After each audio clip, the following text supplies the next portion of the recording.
There's something very strange happening right now. Most people don't even see it. AI is not just becoming a tool. AI is becoming sort of like a new God. Not because it has a soul, not because it has some sort of divine wisdom, not even because it understands you in some deep, eternal way, but because people are beginning to treat it like the thing they go to before they go within themselves. They ask it what to think. They now ask it, what should I feel? They ask it what decisions to make. They ask it what dreams mean, what their relationship means, what their purpose is. They ask it what path should they take. And slowly, quietly, without some big dramatic movie moment, the inner voice gets replaced by the instant answer. And see, that's the part I never hear anyone speaking about, because the real danger of AI is not just that it might become too powerful. No. The real danger is that human beings may become too weak, too disconnected, too uncertain, too spiritually lazy, too afraid of silence, too afraid to sit alone with themselves and just listen. So instead of going inward, they go to the machine. They go to ChatGPT, they go to Grok, they go to Claude, they go wherever. Instead of developing intuition, they ask for a prompt. Instead of learning discernment, they ask for a summary. Instead of wrestling with their own soul, they ask for an answer in 5 seconds. And the question becomes, at what point does the tool become the master? At what point does the mirror become the God? At what point do you stop using AI and start obeying it? This is A Wolf Uncaged. Let's talk about it. I remember a time when people had to sit with questions. They had to walk with them. They had to pray with them, meditate on them, journal through them. Some folks would talk to elders, study books. Some folks would observe life, listen to the body, listen to the soul, listen to stillness, to the quiet. But now we live in a world where silence has become uncomfortable. People don't want silence. No. People want speed. People don't want reflection. People want reaction. Folks don't want wisdom. No, they want an answer. And AI gives them exactly that, and it gives them that instantly. You ask the machine a question, and it talks back. You ask it about your life, and it gives you a structure. You ask it about your pain, and it gives you language. You ask it about your purpose, it gives you a plan. And on the surface, this can be helpful. Let's be honest. AI can be very, very, very useful. It can help organize your thoughts. It can help you write. It can help you brainstorm. It can help you study. It can help you see patterns. The problem is not the tool. The problem is when the tool becomes the authority. Because when people are internally disconnected, they don't use tools from a place of power. They use tools from a place of dependency. And that's a very different thing. A powerful person uses AI, then checks it against their own discernment. A lost person uses AI because they no longer trust themselves. That's the difference. One is using technology. The other is being guided by it. And this is where AI starts becoming the new digital oracle.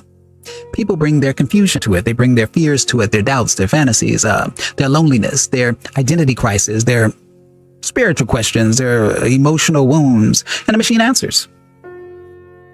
It answers. But here is the deeper question.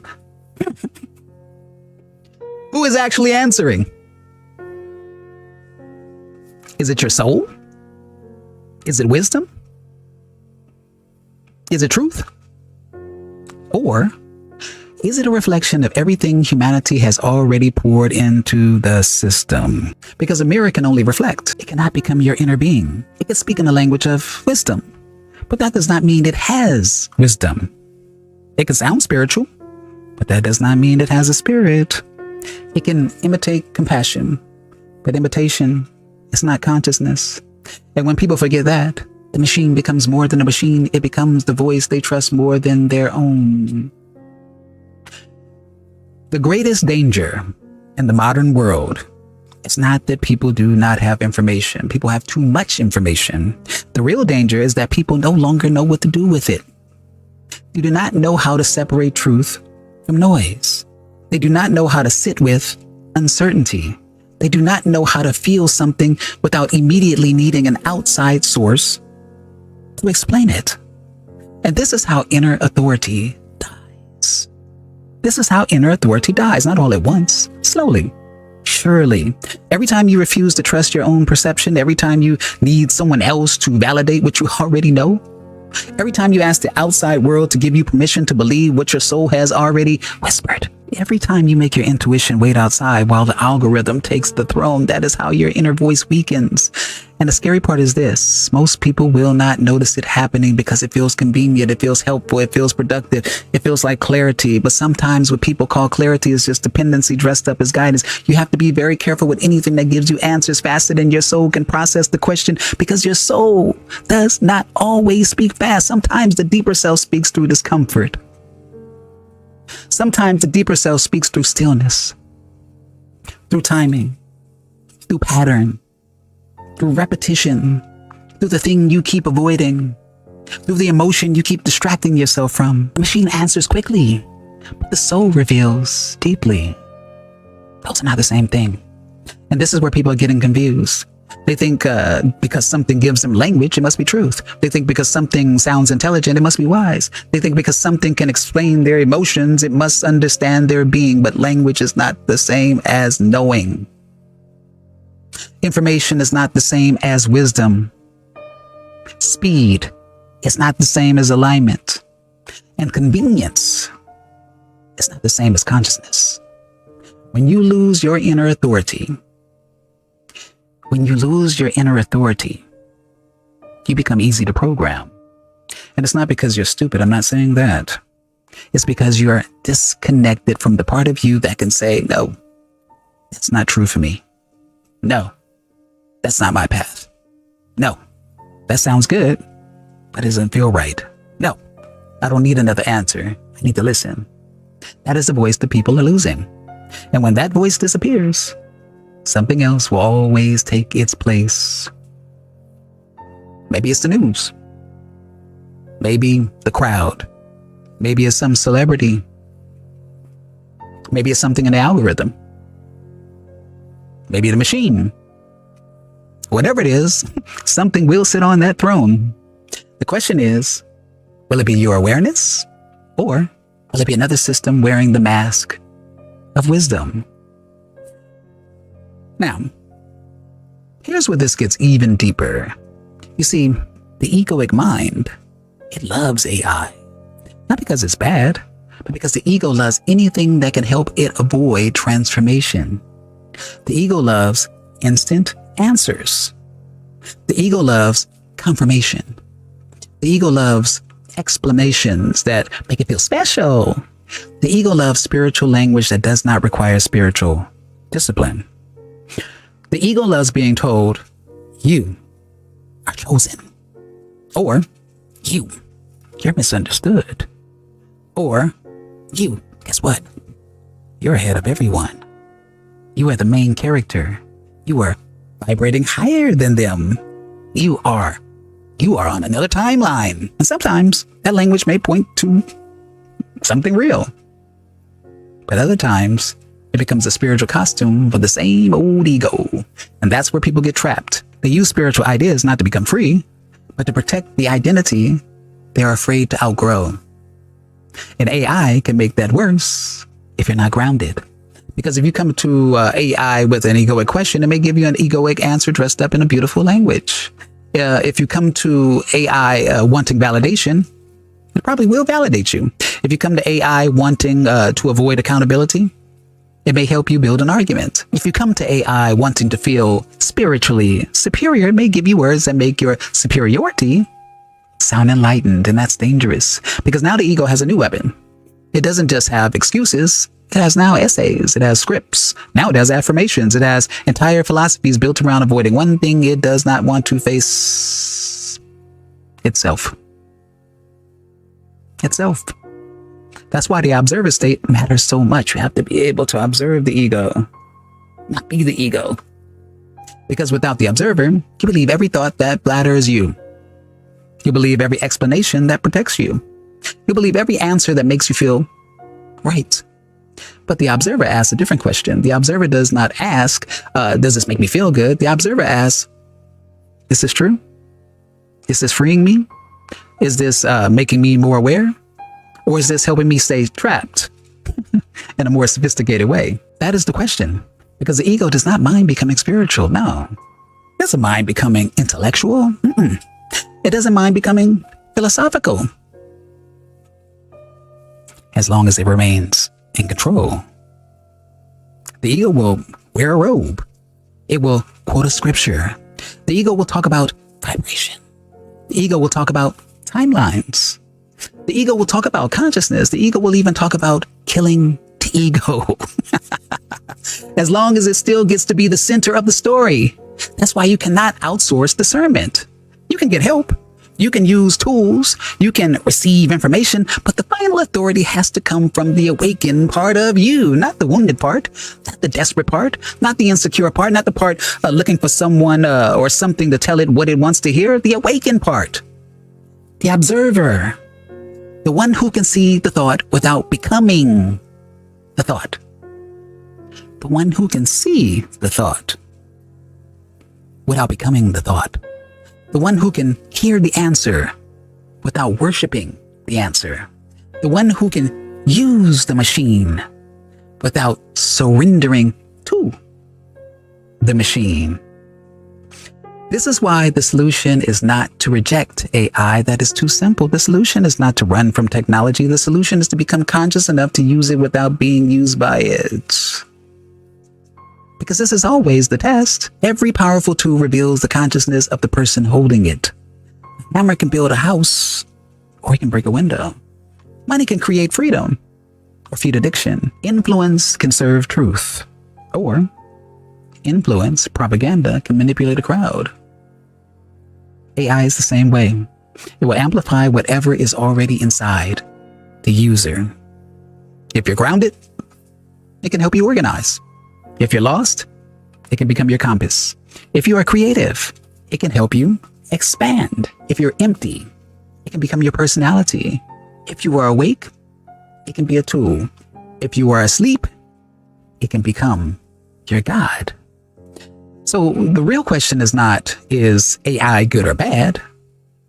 The real question is this: who are you when you use it? Are you the master? Or are you the dependent? Are you the observer? Or are you the programmed one? Are you using it to sharpen your mind? Or are you using it to avoid your mind? Are you using it to express your soul? Or are you using it because you no longer know what your soul sounds like?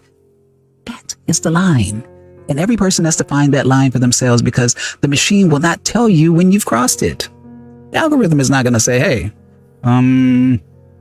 you're relying on me too much. Technology will never say, hey, go sit in silence, go take a walk, go pray, go breathe, go live, go be human. No. That responsibility is yours.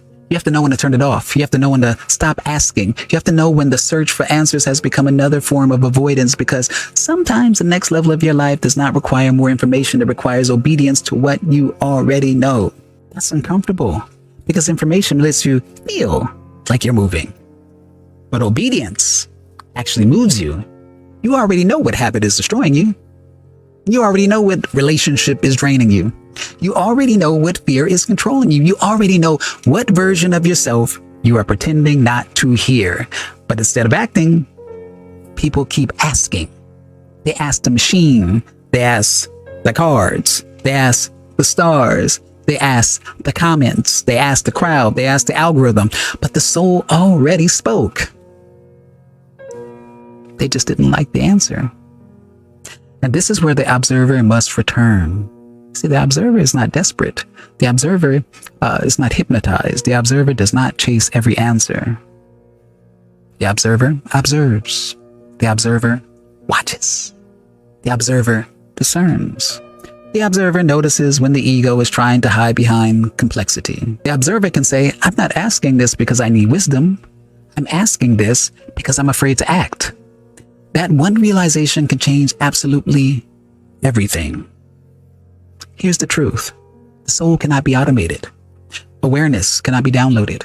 Presence cannot be generated. Wisdom cannot be copied and pasted into your life if you're unwilling to live it. A machine can give you words, yes, but it cannot walk your path. It can describe courage, but it cannot be courageous for you. It can explain discipline away, but it cannot make you disciplined.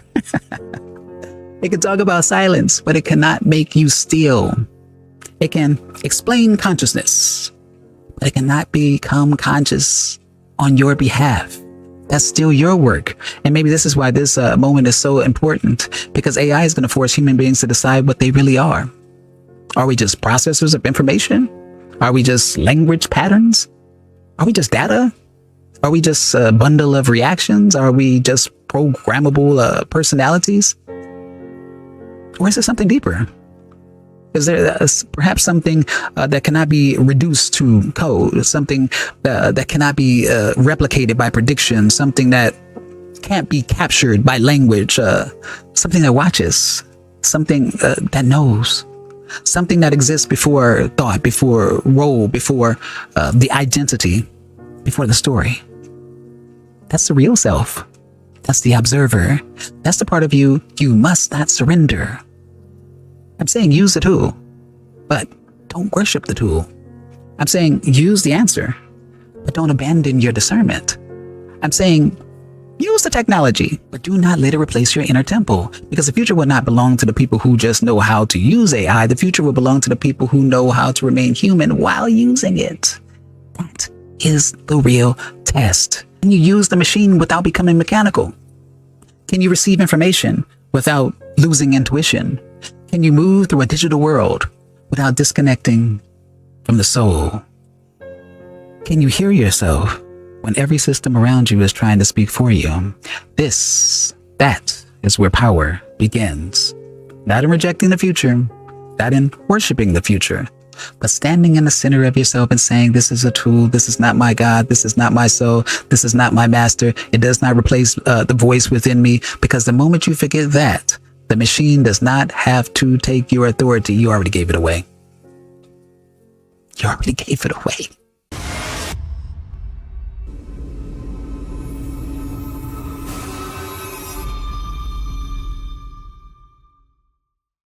If you found something in this video that sparked a thought, shifted your perspective, or just made you feel more grounded, consider showing some love by buying me a coffee. It helps fuel the channel, keeps the uploads coming, and lets me know that the content matters to you. The link's right below in the description or on my channel banner. No pressure, just appreciation if you're moved to support. And as always, thank you for watching, thank you for listening. I am Tony Victory, a Wolf Uncaged.